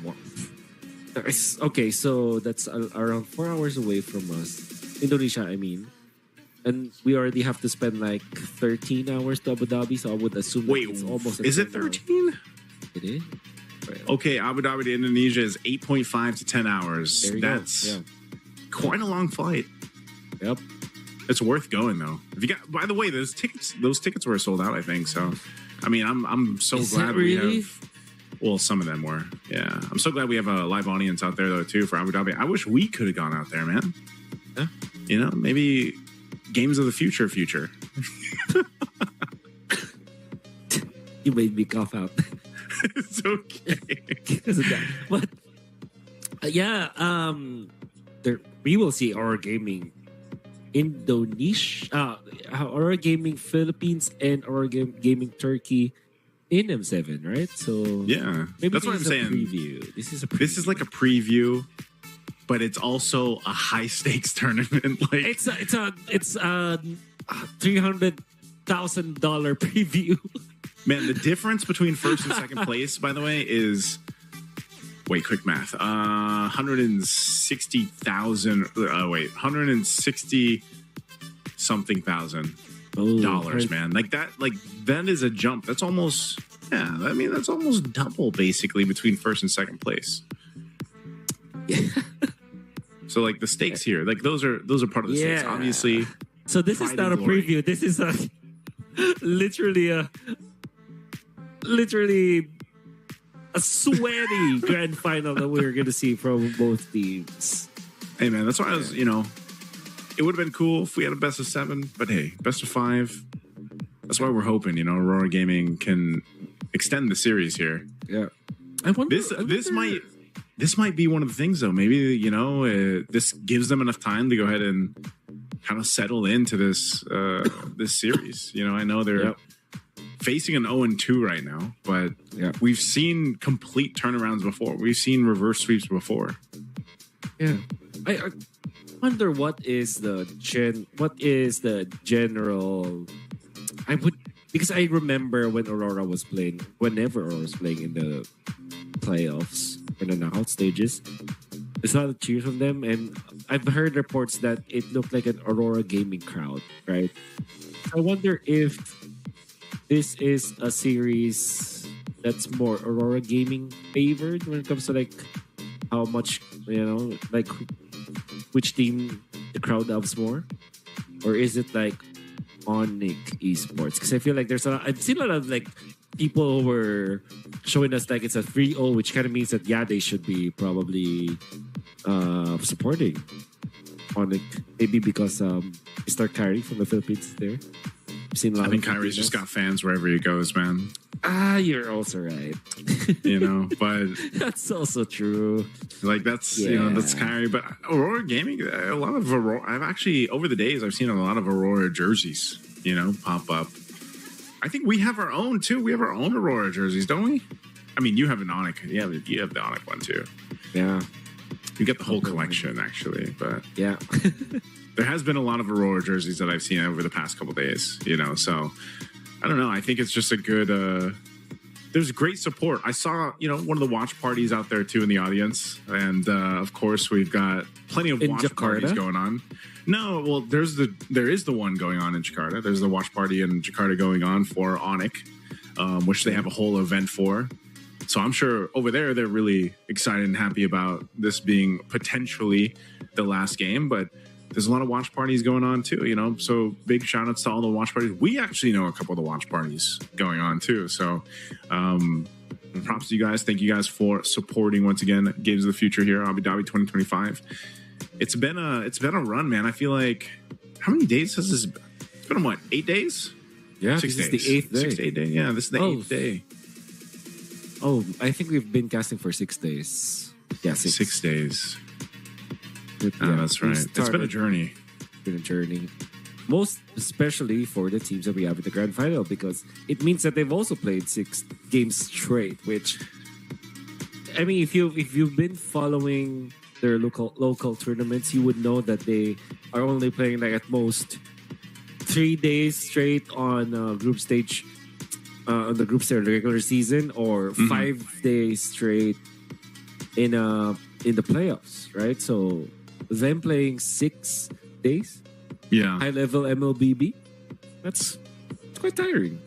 Looks like they're going through they just had to reset up the lobby, so they should be jumping in here shortly. But yeah, that's one thing you have to consider. And I remember us talking about that, by the way, in a group stage. And during the group stages, we were basically mentioning that some of these teams, they went from tournaments before this, like days before Games of the Future started. Some of these players were in other tournaments. And so, I know their lives revolve around MLBB, and that's just part of it. But you got to consider the amount of endurance that takes, mentally, right? To be able to go from one tournament, probably in a different time zone too. Fly 10 hours away. Yep. Jump into another environment and play at this level. Like, I think, unless you've really gone through that or been a part of that, it's something that you have to experience. Yeah, I know, Naisu. I'm just gonna tell you a little bit of a story about sacrifice. Because here in the Philippines, me and Nice are from the Philippines, by the way, to all the viewers out there. We value Christmas so much, and it's usually our family time. And usually, before Christmas Eve, you're probably at home, you're preparing food, and you're with your family already. The Filipino delegation for this one will arrive December 24th nighttime, around maybe 8-10 p.m. And some of our players actually will have to travel for more than 3 hours or 4 hours just to get back to their families. So yeah, the Filipinos or Southeast Asians that are participating in Games of the Future, they really have big sacrifices just to participate here. So yeah, big W's to them. Big W's. Let's jump into the game. Game 3 here. Wolf, thank you so much for the story, but that is 100% true. And now it leads us to this, man. Game 3, championship point right now for ONIC Esports. Aurora Gaming are looking to even the series or get to it. At least get one game under the belt so they can extend it to 5 games. We got to see if that happens. Whoa. Loopy already getting quite low. Aurora Gaming looking quite whoa. Skylar too. They're finding some minor wins across the board here.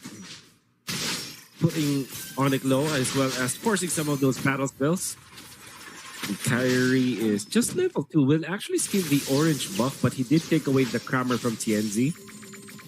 And what that means is that TNZ will not have as much farm as he would want to have, unless Aurora Gaming will be able to contest the orange buff for Kairi himself. But yeah, you can see some of the moves coming up from ONIC. It looks very anticlimactic. It looks very nerdy when I talk about it. But the fact that they're taking away some of these farms is going to be important. Like this one, right? There's the Crammer was taken by Kairi, but in exchange, Lunar takes away his own Crammer, right? So the war of attrition is so important in the early game.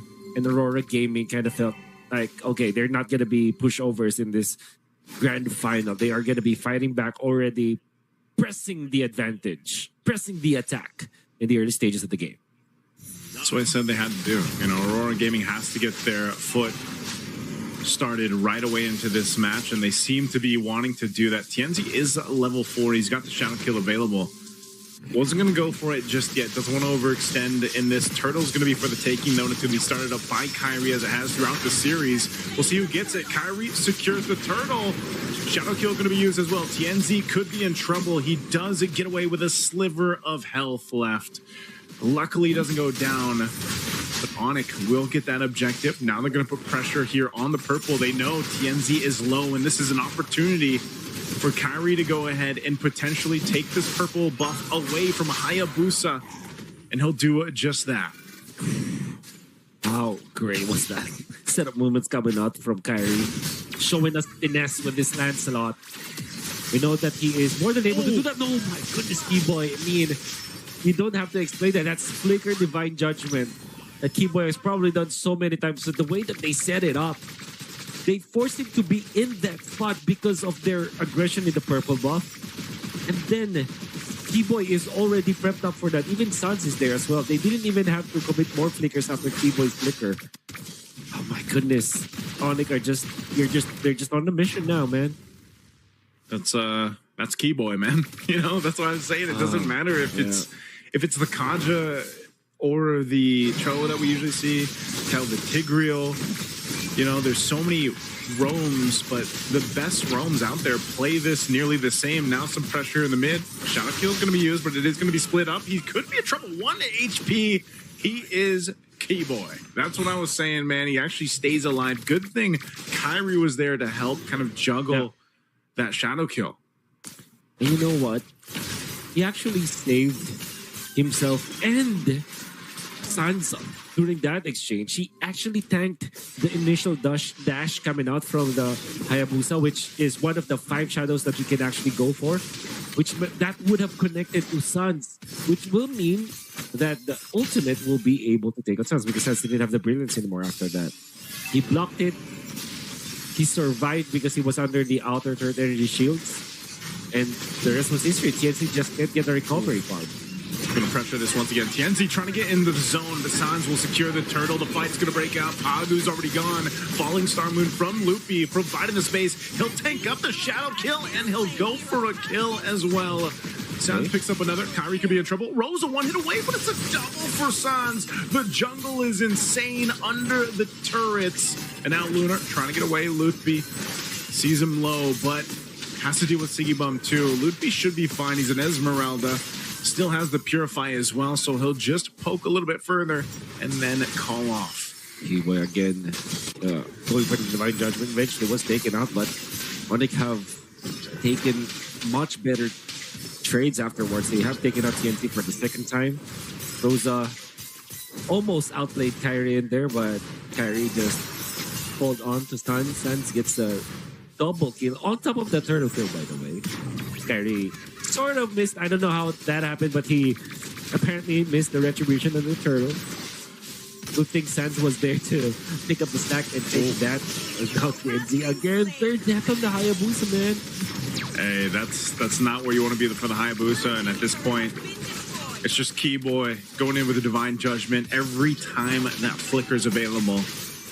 You know, he's making plays, and this is exactly what we're talking about when we had the chance to go ahead and discuss this style, the way ONIC Esports has been playing this game from game to game, series to series, allowing Kiboy to go ahead and provide that opportunity for the team. Skylar, once again, mainly just getting to farm up, do his thing, knock down the turrets. And while Sans and Lutby also just scaling up so quickly, Sans might actually be in trouble. Still has the brilliance after picking up a kill on Fago, but here comes Kiboy once again. No Divine Judgment available just yet as Skylar flickers forward. Loopy on the chase, cutting Aurora Gaming off from the team once again, and they've done that so many times. And now a last turtle up. ONIC Esports with a massive lead will go ahead and secure this. Loopy might be going down here. Does get away with the Purify though. Still, again, you just can't catch anyone from ONIC Esports. ONIC Esports. Can you check their accessories under their jersey? Because they might have talismans behind that jersey. I don't know how they are able to get out of harm's way. I don't know how they survive death while dancing in front of death itself. Even Lutpi survived that 3-man attempt coming out from Aurora Gaming. And then, you know what? Sans just casually picks up turtle number 2. And then also outplays Tianzin again. Oh my goodness, did you see that? Oh my goodness. What is that space? What is that Divine Judgment? And all this up in the tier 2 turret. They are just collapsing on Aurora Gaming. Siggy Boom and Pagu trying to do what they can, but it's a near wipeout as ONIC has just forced fight after fight. They lose Kairi and Kiboy, but they're still going to be happy with that trade. Oh, you can see it through the replay once again. I didn't think that he would actually latch onto that one. The talismans, they're working, man. They have the enchanted talisman under their jerseys right now, I'm telling you. And of course, I mean, they have been playing so well. Kiboy have been very active around the map. Pixel perfect when it comes to his activation of his skills, and also the targeting was great. How many times have we caught TNZ when Aurora Gaming is trying to outplay him? It's not like TNZ is just walking casually in front of ONIC. TNZ is trying to also maneuver around ONIC, but Kiboy is just able to snag him time and time again. And ONIC are leading by 6,000. It's just, I mean, look at the pressure they're able to put here, Wolf. We've seen this now 3 games in a row. Once again, Kiboy will do it again and again. Picking up TNZ 0-5 right now. Just completely shut down in the jungle. And ONIC Esports with Lord coming up, they'll just send Kairi. The rest of the team will deal with this. Kiboy finally goes down. But still, the whole purpose of this is just to keep Aurora Gaming busy and test the limits of ONIC Esports' massive lead. Lunar just jumping forward with Kairi and Forno, and there's nothing they can do. A turtle, or Lord is already going to be nearly secured here as Kairi gets that, and the tier 2 turret falls down bot. It's one thing to say that you're lucky. It's one thing to say that you're so good at the game. Kiboy is just showing us how it's done when it comes to like pick-off heroes. Game 1 with the Kalea, always on point, catching the important members of Aurora Gaming, the core members. Game 2, same with the Cho.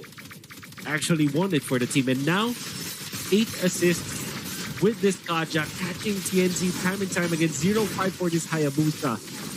And it's not because of him playing badly. It's just because Kiboy is always able to find him. Oof. All the shields are still going to be here. Look at this Lutby. jumping in time and time again. We've seen Luffy do the same thing. Doesn't matter what hero is he playing. He'll go 1v3, 1v4. Holy Defense finally going to pop in the bottom. Top nearly there as the tier 2 in the mid falls. ONIC once again knocking on the base of Aurora Gaming just the same way. They have 3 games in a row at this point. What can Aurora Gaming do but watch as their base is pushed in? They need something to happen here. They'll clear out the waves the best they can, but some of the damage has been done. Holy Defense is down. And that's just 10 minutes into the game. They're just golden for ONIC. Don't have the Holy Shields anymore. Kiboy does have the flicker now. And he's just threatening. He's threatening. He's ready, dude. Oh, let's see if he does it. Once again, he's going to go forward. He's actually quite low. Kiboy buying some time. He finally dies, but Lunar's in exchange. Pagu to follow. ONIC on the jump. Shadow kill already going to be used. They're going for Loopy. Loopy just gets enough shield to survive. Brilliant's going to be used. They're going to get the flicker out from Sans, but it's all part of the plan as Kairi will clean up the kill. Sans is nearly unkillable, man. He hasn't died yet. From series to series, he's been so low on the deaths. He's done such a good job at just surviving at the last moment. Yeah. What a bait and switch coming out from Sans as well as Kairi. With through the wall, you really would bite that if you're Aurora Gaming, and because of that, they were punished. The pressure is up for ONIC. They're not letting go of their foothold into the base of Aurora Gaming. 11 minutes, they're already leading by 11,000 gold. That's 1,000 gold lead per minute. Think about it. Yeah. They're not stopping Luffy. Kiboy. Oh, again, there it is again. Divine Judgment right on target. It doesn't matter if you counter Inferno or not. Lunar is gone and deleted. Skylar once again showing this shredding here on the carry. But again, that's one of the things. It's just very intense for ONIC to go ahead and scale up this way. You know, game after game. 3 games in a row now. It's literally been the story here as Aurora Gaming just kind of seeing what they can do, but there's never been a time for them to breathe. You know, if you think back all the way from game 1, Wolf, it's been this has been the case. This is some of the cleanest that we've seen ONIC Esports play in international events, and I don't know where that weak point is going to be for them here, or where that hope, that light is going to be for Aurora Gaming to turn this around. Yeah. Not to say that it's not possible. We've seen games flip around before, even with 10,000 leads. Yeah, that's right. But it usually takes a certain type of blunder or mistake from the team leading right here. And so far, ONIC Esports has not showed much of that potential to make those blunders. Yep. Surprised to see Kiboy only pick up the fleeting time at this point. But that generally means that he is way tankier. And now ONIC, they're preparing for another Lord push. Lord making his way down bot. That bot turret does fall. Top nearly down as well. Kairi going in with a puncture. Thorn Rose just distracting Aurora Gaming. A vengeance already going to be used from Sigibum. And now Lord's going to be dealt with. The rest of the members, oh, they're actually just going to take out Lunar. They don't have the wave pushing in just yet. But ONIC Esports can see the win inside here. The championship in sight for Games of the Future 2025. And nearly there. 15,000 gold ahead. Way more than the minutes of the game already. Top turret's gonna go down. They jump in, just deleted with this kind of lead. It's not even fair. ONIC Esports goes for another pull. They'll clean up Siggy Boom. A shadow kill to try to buy more time, but TNC is gone, and they'll make it a wipeout. And ONIC Esports are your champions with a sweep here in this tournament. They'll go for one more, but they are your champions for Games of the Future 2025 in Abu Dhabi. No moment of breathing for Aurora Gaming. It's not their fault. It was just ONIC Esports reading them like a book. The draft was perfect. The execution even better. ONIC Esports are back in their winning ways. They're now champions once again in an international event. Kiboy is phenomenal all throughout. And though everybody played so well inside of ONIC Esports, you can never deny that this series is decided by that guy. And his name is Kiboy. And I'm sure that we we'll learn more from them, and I'm excited to hear more from this team. Nice to, by the way, what a journey it has been for us, and thank you so much to all of the people that have viewed and enjoyed and Yes, sir. watched this journey unfold with us as well. But that's it for us. We're going to be signing off. Thank you so much. Gonna be throwing it over to the stage. Dhabi, one more time. Give it up to your champions, Team ONIC.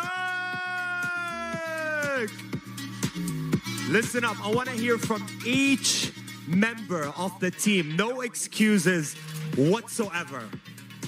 Congratulations. Huge win for you guys. What does winning this trophy mean to you and the rest of the team? I think for me it's really nice momentum for the upcoming tournament, which is M7. And yeah, I think me and my team really did great in this tournament. Amazing. Before you guys came into Abu Dhabi, did you expect to win? Like, did you guys knew that you were going to win this tournament? I think so. Amazing. All right, listen up, guys. Champions of the MLBB tournament right here in Abu Dhabi at the Games of the Future. This is it. This is the moment you guys have been waiting for. You're just about to lift this trophy right in front of you guys. Are you guys ready? Are we ready, Abu Dhabi? All right, on my count, here we go. Team ONIC, 5, 4, 3, 2, 1. Once again, champions of the MLBB tournament, Abu Dhabi.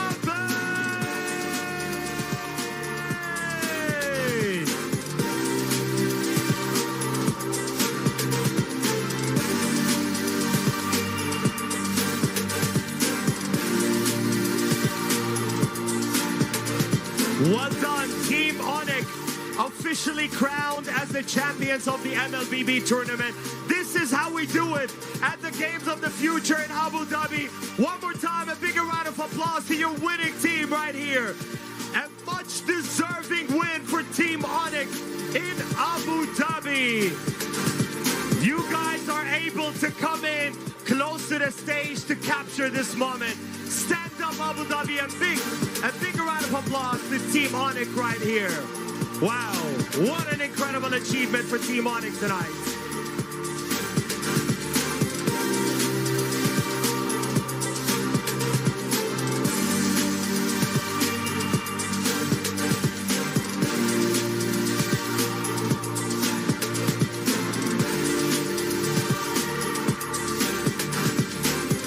One more time, Abu Dhabi, make some noise to Team ONIC, the champions!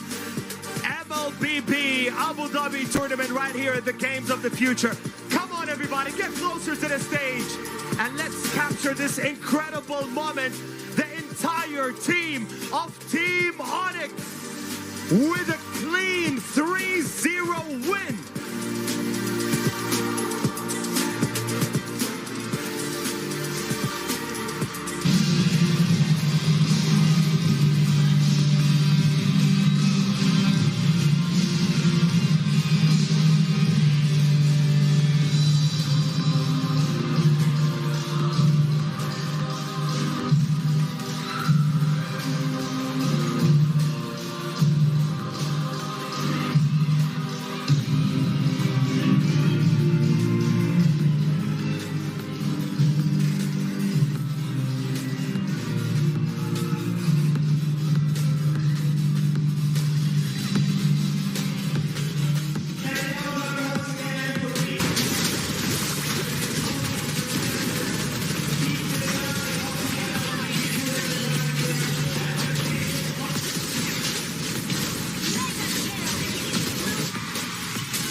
Selamat malam semuanya, jumpa lagi bersama Ciduk Warrior.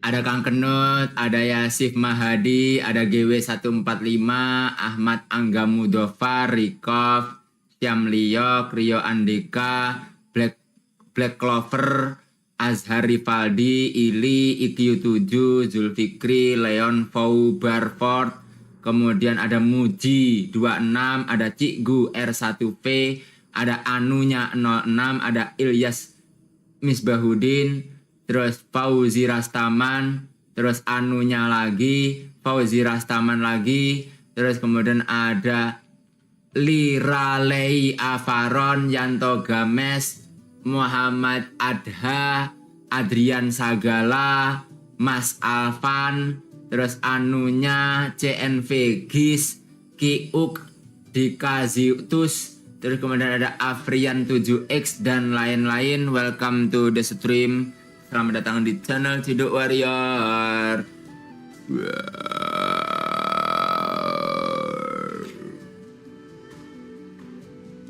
Jangan lupa guys, diklaim hadiahnya guys ya. Di sini guys. Masuk.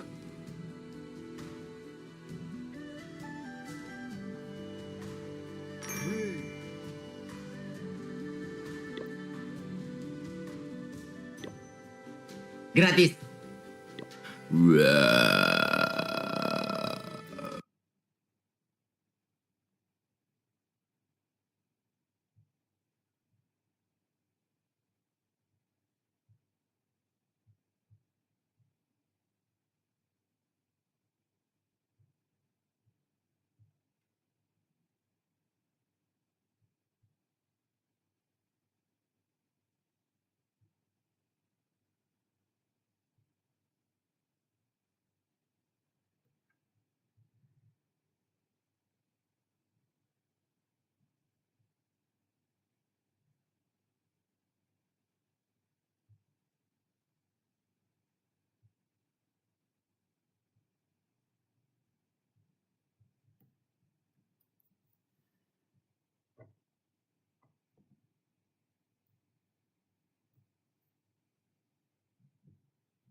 Wah, anjir.